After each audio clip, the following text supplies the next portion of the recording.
Hi, my name is Dan Guillemette. I am the cycling specialist physiotherapist at the Marylebone Health Group. And today I'd like to discuss the importance of bike fitting and positional analysis in relation to your cycling specific goals. So I think ultimately to start with is why you should consider a bike fit. Bike fitting really encapsulates two parts. I think the first part is, are you new to the sport?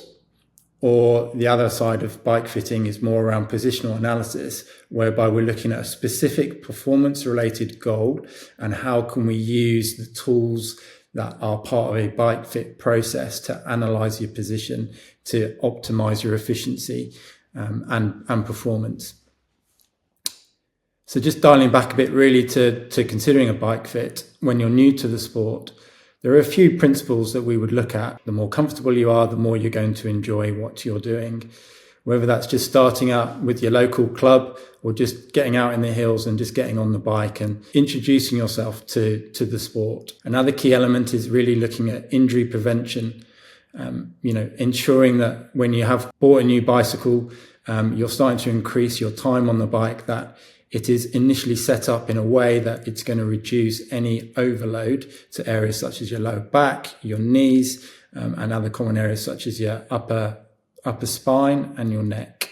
So when we're considering looking at your aerodynamic efficiency, so by that we're looking at where you are being able to produce the most amount of wattage possible, because in cycling, watts and power is our key predictor to how fast we're going to go, and reducing the amount of drag from riding into a headwind, or really optimizing your position. So essentially you're producing more power but with less energy expenditure.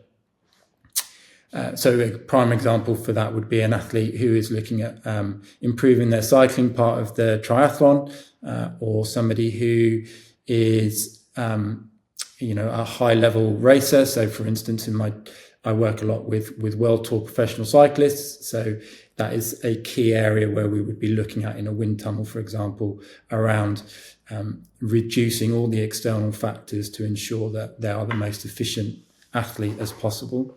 The other area as well is around handling. So quite often when I see clients, one of the things they may say is, I really struggle to go around corners. I don't feel comfortable going down a hill. And you tend to see that quite a lot in a new novice cyclist.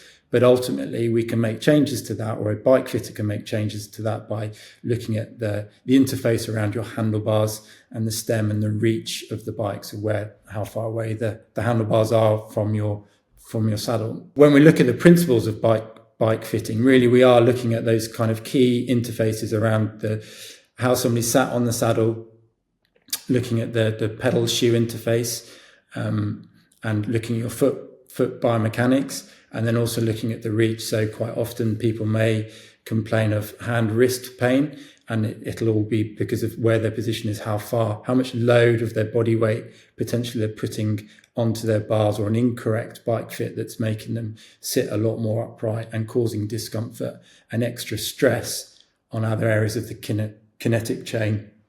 The process of having a bike fit would include starting with a basic interview of what your goals and expectations are of the session.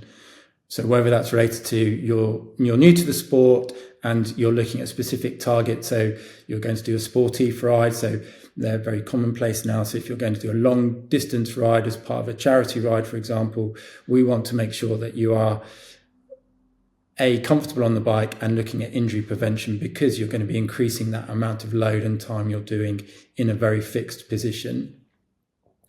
We will then also have a look at your musculoskeletal profile, so do some tests to look and see how your body moves, what limitations you may have and the reasons for those limitations, and also look at some of your strength areas and some strength tests to see if there's anything relevant in how you normally move to what you may see and what problems you may incur on the bike. So that's certainly from an injury diagnostic perspective. If you've come for a bike fit because you're getting ongoing knee pain, for example, we need to have a proper investigation around, and do specific tests to see if there is anything contributing to your pain when you're not on the bike. Cycling in real terms is essentially a symmetrical linear movement pattern.